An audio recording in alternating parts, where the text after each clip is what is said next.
Ray, congrats. Overtime. Paano yung next man up mentality ninyo, especially kay Maureen? And ikaw, yung nanguna. Yun yung mentality namin. It's always the next man up. Yun nga, no Pugoy, no heading, Oftana, maraming injured. Yung iba naman bumalik pero wala pa sa rhythm. So, wala nang iba, kundi kami lang ni Kim and the rest na healthy. So, yun naman yung trabaho namin. Gawin lang namin yung trabaho namin para punan yung mga kulang sa team. Ibang RHJ, yung nandito, Relier, Hollis Jefferson. How would you assess his game? Actually, first time ko siyang maging teammate. So, ang ganda na agad yung parang nakikita ko ng magandang potential between me and Relier. And napaka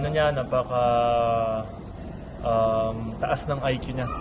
So, pati ikaw, madadala ka sa game ng ganun eh. And wala naman silang halos pinagkaiba ni Ronday when it comes to hustle and hard work.